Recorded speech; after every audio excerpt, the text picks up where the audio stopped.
Muito bem, estamos de volta ao vivo para todo o Brasil pela Rede Vida de Televisão. Alegria estar com você, são 9 horas e 23 minutos. Esse é o nosso Tribuna Independente, sempre trazendo assuntos interessantes para você. Aí você fala assim, Fábio, eu quero sugerir convidados, temas. Posso? Claro, aliás, você deve. O Thiago vai colocar para a gente aqui o nosso WhatsApp, que é exclusivo do nosso programa, 11 95033 6870. Pode mandar mensagens, pode pedir beijos, que eu mando beijos para você ao vivo aqui no programa, e pode participar. Olha quanta gente participando aqui, ó.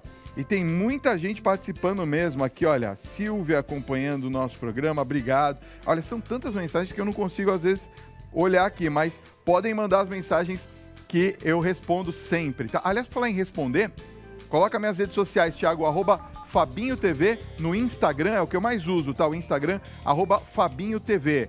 Pode ir lá, escrever mensagens pra mim, eu leio, respondo na medida do possível, tá? Tá aqui, ó, tem bastidores, tudo de mais legal que acontece aqui no nosso programa tá aqui, ó, @FabinhoTV. Ou então Fábio Parpinelli TV, se for no Facebook. Fábio Parpinelli TV no Facebook. Lembrando que aos domingos eu faço uma live de oração chamada No Colo da Mãe, às 8 da noite, também nesses dois endereços aqui. E você pode conversar comigo, que eu quero conversar com você também, tá bom? Ah, e deixa eu mostrar aqui também, tem o aplicativo da Rede Vida, ó. Se você ainda não tem o aplicativo da Rede Vida, tem que ter no seu celular, hein? Lembrando que é gratuito, tem todas as redes sociais da Rede Vida, todos os programas, tem todas as nossas entrevistas, tudo aqui neste aplicativo da Rede Vida de Televisão, tá bom?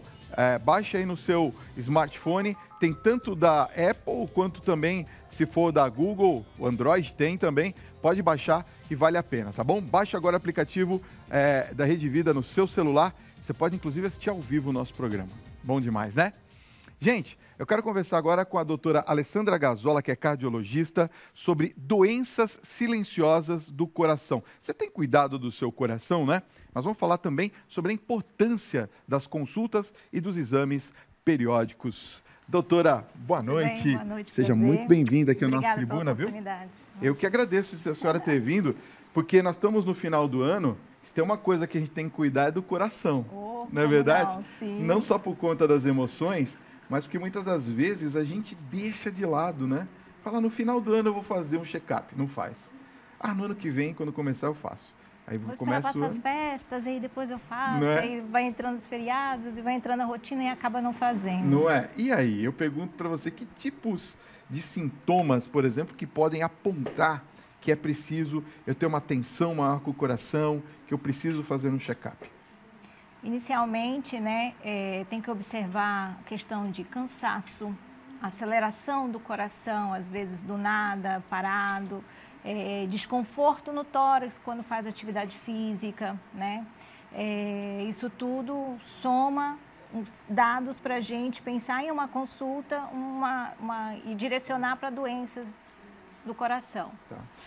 Por exemplo, quem tem em casa algum tipo de hereditariedade, né, ou de pessoas que já tiveram problemas no coração, pais, avós, tem que redobrar esse cuidado? Tem que redobrar, porque essas doenças cardiovasculares, elas são mesmo de característica silenciosa. E a partir do momento que eu tenho genética para desenvolver a doença, ou seja, que eu tenho um parente próximo, como um pai, um irmão que já tenha tido um evento, como um infarto, um AVC, eu tenho maior propensão a desenvolver essa doença também.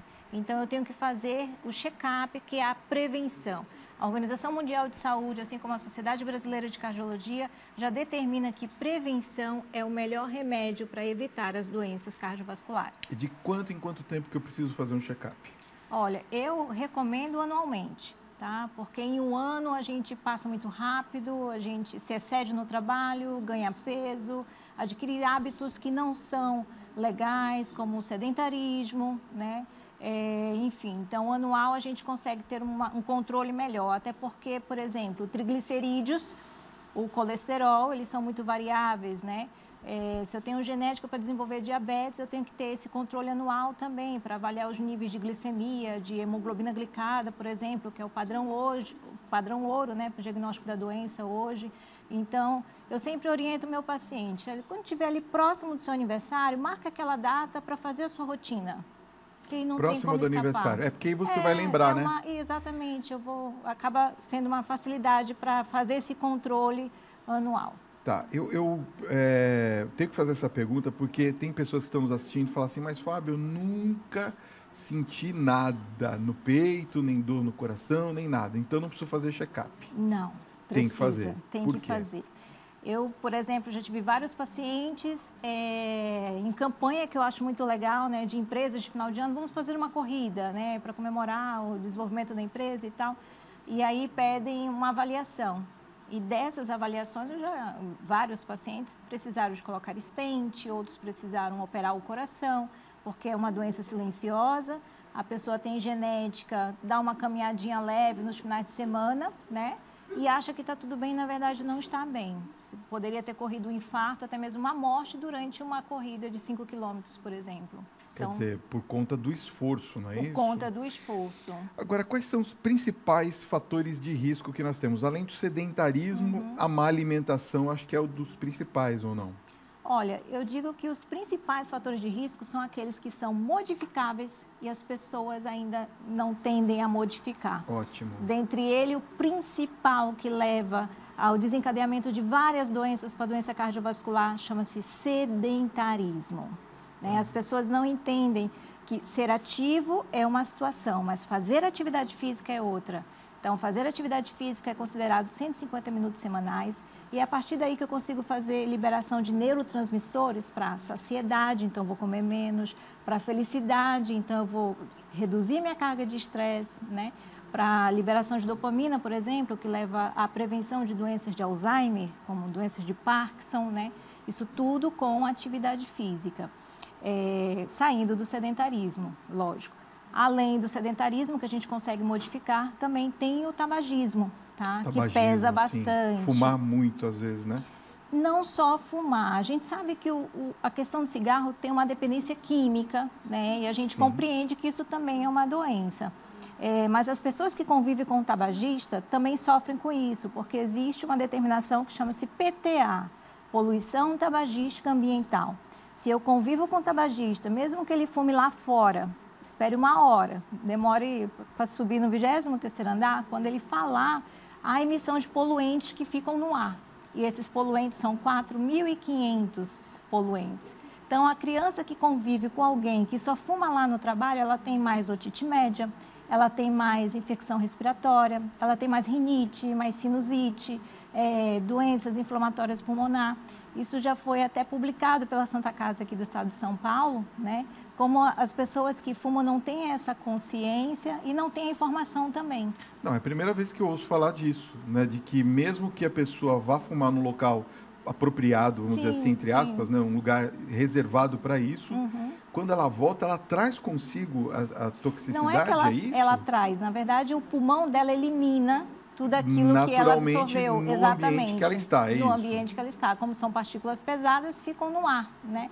E a gente que convive com o passivo, com o ativo, na verdade, que nós somos passivos, a gente acaba inalando, porque nós não temos filtro, enfim. Então, o tabagismo passivo, ele desencadeia, sim, várias doenças. Ele antecipa as doenças, tá? E é diferente. Uma vez já me questionaram, mas o fato de eu morar em São Paulo, por ser uma cidade poluída, eu já tenho esse risco. São componentes que são liberados diferentes. A poluição do estado de São Paulo, ela leva mais a... Isso nas regiões mais poluídas mesmo, como Cubatão, enfim, levam mais a doenças respiratórias, né? A questão da poluição tabagística ambiental leva mais a doenças de característica genética, como doença arterial coronariana, que leva a infarto, né? Doença do AVC, porque o paciente acaba desenvolvendo placas nas carótidas, enfim. É claro que isso não é o único vilão, isso é um dos fatores que somam naquilo que é modificável, que se pode mudar, e as pessoas ainda não têm a consciência de que isso é muito sério. Entendi. Tem coisas que a gente até... Tem pessoas que querem mudar, mas não conseguem por conta do vício, não é? Isso, exatamente, é isso que eu estou falando. É uma doença. O tabagista, ele precisa, né, de ajuda e precisa de apoio familiar, tá? Não adianta... Eu tenho casais, por exemplo, que são pacientes que o marido infartou e ele parou de fumar, mas a esposa continua fumando, né? Então, a família também tem um papel importante nisso, a família também tem que ajudar. Então, por isso que tem que procurar um especialista, um pneumologista, um acompanhamento psiquiátrico para ter o controle da necessidade da substância, né? Vamos falar de uma outra doença associada também a problemas cardíacos que é silenciosa? Diabetes. Sim, diabetes. A principal característica que a gente chama atenção são 2 fatores, que um é modificável e o outro não. O não modificável é o genético, né? Por exemplo, e o modificável é o sobrepeso. O sobrepeso que vem da má alimentação associado ao sedentarismo, isso leva a um desenvolvimento de diabetes.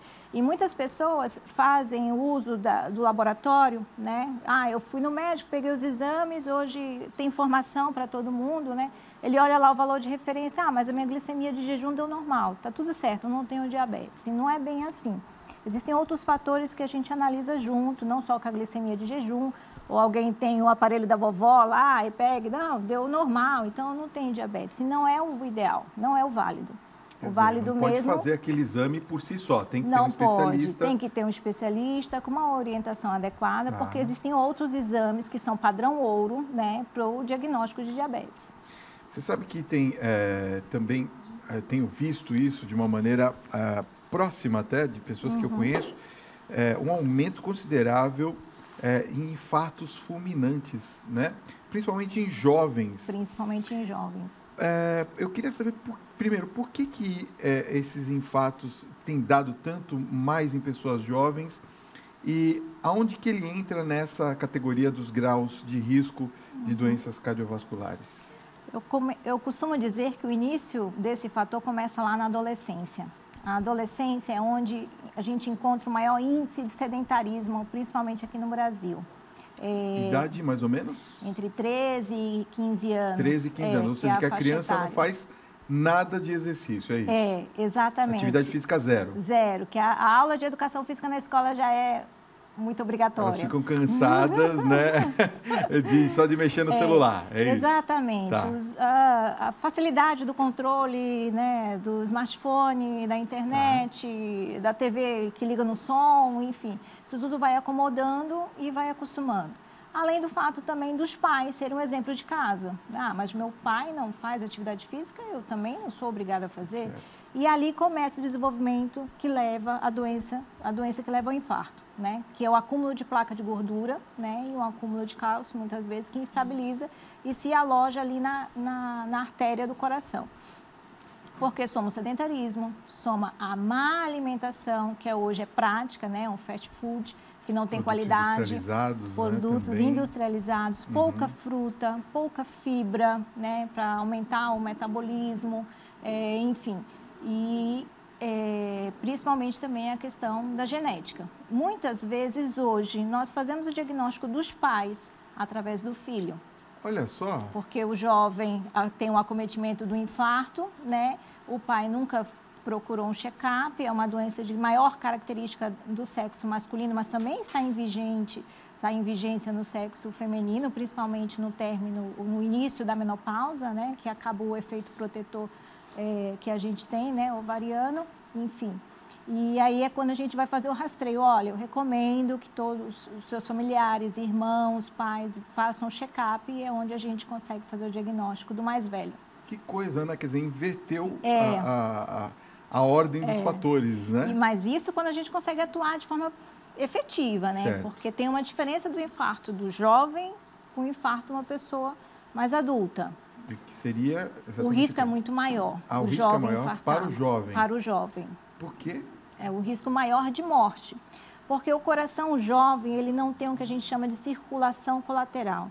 Eu costumo explicar que o coração, por um entendimento mais fácil, é como se fosse uma árvore, que tem um caule principal, que seria o tronco das coronárias, e três troncos, né, que seriam as 3 coronárias que a gente tem, e várias ramificações laterais, como se fossem as folhinhas. Entendi. Então, o jovem é como uma árvore jovem. Se vem uma enxurrada, uma ventania, a árvore, ela acaba caindo. A árvore mais velha, não, ela se sustenta. Por quê? Porque ela tem mais raízes mais profundas, né? Ela tem uma circulação colateral.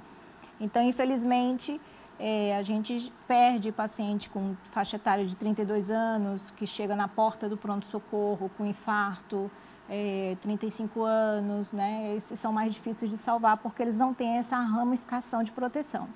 Eu vi uma vez um grande amigo meu que ele falou assim, olha, a minha filha teve um problema que se eu não tivesse cardíaco, se eu não tivesse chegado a tempo no hospital, ela poderia ter sofrido um infarto. E o cardiologista disse que seria tiro e queda, fulminante.